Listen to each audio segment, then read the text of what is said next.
setembro. E nós aqui, Igreja Católica do Brasil, comemora o mês da Bíblia.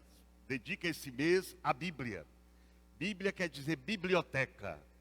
É uma biblioteca de 73 livros. A Antiga Aliança, o Antigo Testamento, a Nova Aliança, o Novo Testamento. O Antigo Testamento aponta para Jesus e se realiza em Jesus. Por isso Jesus é a chave de leitura das Sagradas Escrituras. Ele mesmo vai dizer isso lá na Igreja dos Judeus, a casa de oração do povo judeu, quando ele apresenta o programa de sua missão. Hoje se cumpriu esta passagem da Escritura que acabastes de ouvir. Então em Jesus se realiza a palavra de Deus. Ele é a palavra de Deus. É muito importante, não é, a valorização da palavra de Deus, o apreço, darmos atenção à palavra, termos sede da palavra de Deus, termos fome da palavra de Deus. Deus nos livra de morrer de sede, tendo a fonte à nossa frente. É uma fonte que não esgota. As diretrizes gerais da ação evangelizadora da igreja no Brasil coloca a palavra de Deus como um dos pilares de sustentação da comunidade cristã, da comunidade eclesial missionária. Sem a palavra de Deus, a comunidade não se sustenta, a nossa fé não se sustenta, a vida comunitária não se sustenta, a vida cristã, da importância da palavra de Deus. Nós estamos tendo aí uma grande oportunidade nesse tempo de pandemia, que todo mundo está em casa, a família está em casa, a oportunidade de fazermos a leitura orante, a família fazer a leitura orante, tirar dela um proveito espiritual. A leitura orante é você rezar com a Bíblia. Pegar lá um texto bíblico, ler, né? O que esse texto diz para mim? O que ele diz para nós? Depois rezar a partir desse texto. Depois dali tirar um compromisso, uma ação concreta, ao invés de ficar brigando, né? Porque diz que agora, com a pandemia, a violência doméstica aumentou, as brigas dentro de casa aumentaram. Então, ao invés de ficar brigando, vamos rezar, vamos meditar a palavra de Deus, vamos buscar força, luzes, esperança, forças na palavra de Deus. Ela é luz para a nossa vida, ela é luz para o nosso caminho. O mês de setembro, né, é chamado o mês amarelo, em que se faz aí uma campanha contra o suicídio, e que é importante ter aí também o nosso apoio, a nossa atenção.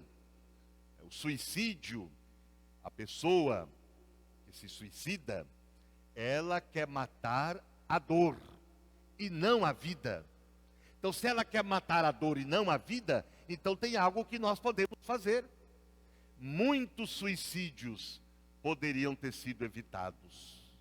Muitos suicídios nós podemos evitar. Então vamos estar mais próximo das pessoas, né? Na segunda leitura nós vimos que a única dívida que nós temos com as pessoas, para com as pessoas, é o amor. Então, bastante amor, uma grande dose, uma superdose de amor pode evitar o suicídio. Não é? Então vamos fazer isso. Nós aqui na América Latina, o Brasil, é o que tem o maior número de depressão. É o Brasil, aqui na América Latina. E o que às vezes a gente fala, né? Muitas pessoas falam, depressão é frescura, é preguiça, é falta de fé, é fraqueza, é falta de Deus.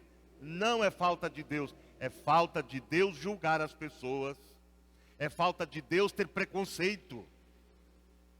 É falta de Deus ficar falando que é preguiça, que é frescura, que é falta de fé. Não.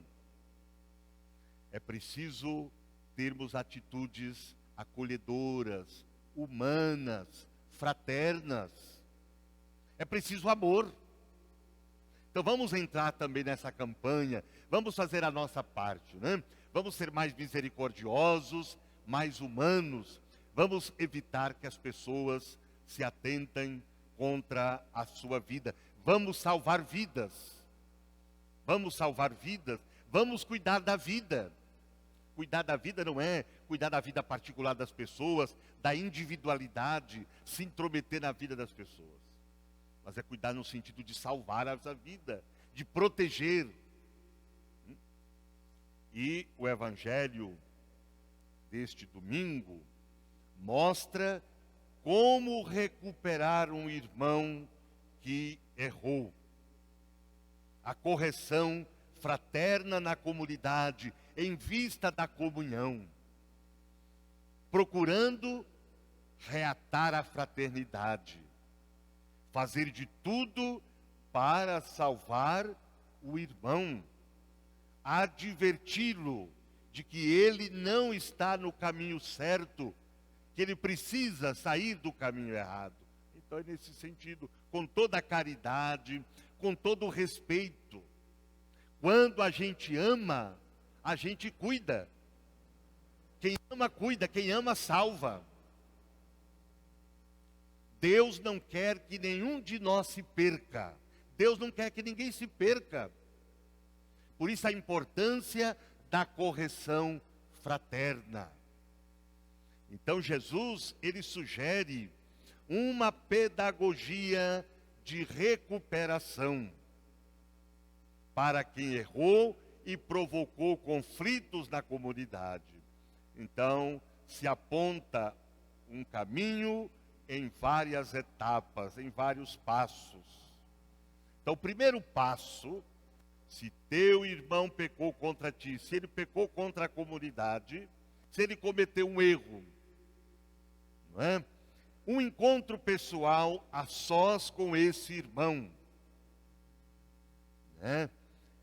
Muitas vezes costumamos espalhar o erro aos quatro ventos. Então, nada de fofoca. Fofoca é o diabo. O Papa Francisco falou nesta manhã, na oração do Ângelus, que a fofoca é pior do que a Covid. Então, nada de fofoca, nada de exposição, de humilhação. Entre irmãos deve haver liberdade. Não é a posição de um superior para com um subalterno, mas de um irmão que busca outro irmão para recompor a unidade da comunidade.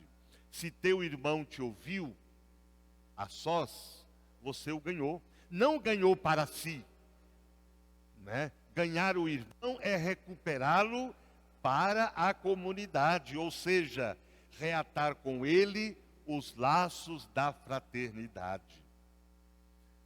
E aí vem o segundo passo nesta pedagogia. Se não deu certo a conversa a sós, diz o Evangelho, você vai pedir a ajuda de outras pessoas que tenham sensibilidade humana e sabedoria. Então veja, toda uma preocupação, todo um cuidado para salvar a pessoa. Todo um cuidado. Então veja a importância do ser humano. Nós não podemos tratar as pessoas de qualquer jeito. Então nada de julgamentos, de condenações. Chega de condenações. O mundo já tem condenações demais. Está faltando é misericórdia. Condenações e julgamentos estão sobrando. O que está faltando é misericórdia. O que está faltando são atitudes humanas, sensibilidade humana para com as pessoas. E é isso que Jesus quer. Ele não quer que nenhum de nós se perca. Então ter todo um cuidado, nada de maltratar, de pisar nas pessoas, de humilhar as pessoas, de expor em praça pública os pecados, os defeitos, os erros dos outros. Acontece uma coisa muito séria, gente. A pessoa está sendo apenas investigada, né? Tem indícios. E o que a gente já faz? Já condena. Já condena antes da pessoa ser culpada. Vocês ouviram a notícia daquele caso do cardeal lá da Austrália, que era muito próximo do Papa Francisco, tinha lá uma função no Vaticano, e aí apareceu lá não sei o quê, uma acusação de abuso, ou que ele acobertou. O pobre do homem com mais de 70 anos, ficou preso quase um ano. Conclusão, é inocente. E cadê aqueles que o condenaram em praça pública, que o execraram? A imprensa que divulgou para os quatro cantos para dizer que ele é inocente. A fama, a reputação da pessoa, como que fica? Como recuperar a fama, a reputação de um homem de 70 anos que dedicou a sua vida à igreja, ao povo de Deus? Olha como é que é a coisa, gente. Por isso nós não podemos tomar como verdade boatos, está investigando, tem ali uma denúncia, tem não sei o quê. Vamos esperar para ver se a pessoa é culpada. Se ela for culpada, ela vai pagar, ué. Ela vai ser ajudada a se libertar. Essa é a justiça restaurativa. O problema nosso é que nós gostamos mais da justiça que pune, e não da justiça que restaura, da justiça que recupera, da justiça que salva. E é essa justiça que Deus quer. É a justiça que salva, que recupera, que restaura. Por isso que justiça sem misericórdia é punição pura. A justiça tem que ser acompanhada com a misericórdia. A justiça tem que ter ali o tempero da misericórdia. E nós cristãos, infelizmente, olha aí, nós cristãos, hein? Nós cristãos gostamos mais da justiça que pune. E quando não, é pena de morte. Tem que morrer, esse fulano tem que matar mesmo, tem que morrer. É isso que nós pregamos. E ainda temos coragem de dizer que somos cristãos. E ainda entramos na fila da comunhão para comungar o corpo de Cristo. Nós estamos comungando a nossa condenação. É isso que nós temos que refletir, e é isso que Jesus quer que nós reflitamos. Precisamos ser mais humanos uns com os outros. Precisamos ser mais justos, mais fraternos. É isso que Jesus propõe. E ali então vem o terceiro passo. Se essa tentativa também de 2 ou 3 testemunhas falhar, é levar o assunto para a comunidade, para a igreja. Ali um grupo maior, a comunidade, não é? Sabe, ali junto com o padre, aquela coisa toda, aí tratar da questão. Mas sempre com cuidado, porque se trata de pessoa. O ser humano não é qualquer um, não. O ser humano não é qualquer um, isso que nós temos que entender.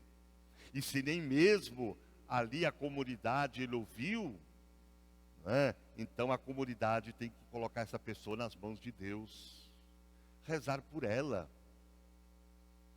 não é? E aí diz o Evangelho que essa pessoa tem que ser tratada como um pecador público, um pagão. Não se trata de excomunhão, de expulsar a pessoa da comunidade. O real significado dessa expressão é se aquele irmão não se convenceu da necessidade de viver em paz com o outro, com a comunidade, se ele não se deixou mais convencer pela beleza da vida fraterna e comunitária, e por isso, depois de várias tentativas, ele deve refazer o caminho. Olha, não dá, se não dá.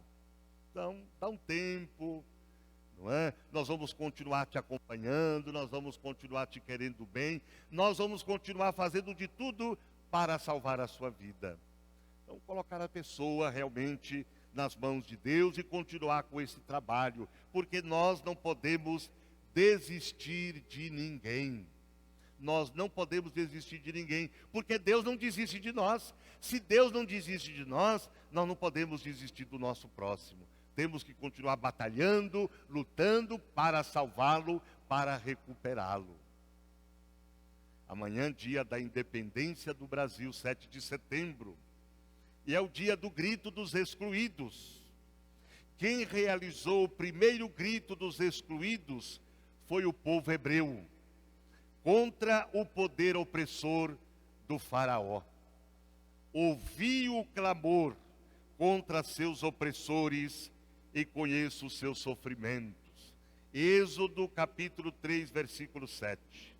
ouvindo o clamor do povo, Deus se alia à causa dele. Então, com o tema, a vida em primeiro lugar, e o lema, basta de miséria, preconceito e repressão, a igreja celebra nesta segunda-feira o 26º grito dos excluídos e excluídas.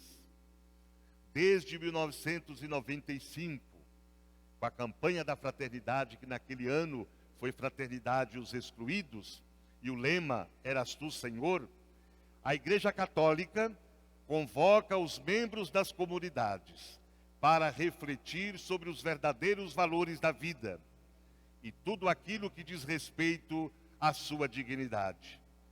Então, neste ano, a mobilização quer chamar a atenção da sociedade à necessidade de dar um basta à miséria, ao preconceito e à repressão, e à importância de ações que garantam a todos condições fundamentais para uma vida digna, com trabalho, terra, teto e participação. Então, a nossa solidariedade com as pastorais sociais de nossa igreja, com os movimentos sociais, que nesse dia organizam manifestações, ações e atividades várias em favor da libertação dos excluídos. Eu acredito que todo mundo deve estar assustado, porque eu estou, com o preço das coisas. Arroz que custava 14,15 está custando 24, 25 reais. O óleo de cozinha, que era 3,40, está passando de 5 reais. Preço do feijão, preço do leite, está um absurdo. Gente, isso é ladruagem. Isso é ladruagem. Nós teríamos que congestionar o telefone do PROCON denunciando esses abusos, esses assaltos à mão armada. Até mesmo lá no Congresso, lá no governo, ligar para lá e exigir uma mudança nisso. Isso vai aumentar a miséria, o sofrimento das pessoas. Isso nós temos que gritar também.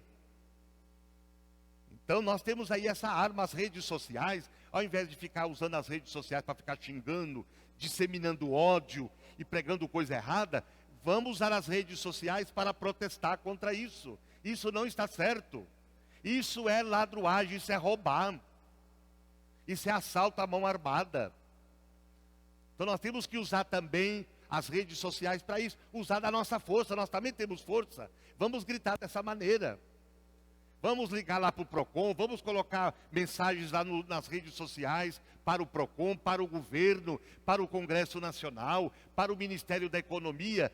Vamos encher as redes sociais com essas coisas. E vamos realmente denunciar essa ladruagem, essa safadeza. Isso é contra a vida. Isso é contra a vida, isso é violência. Vamos fazer isso.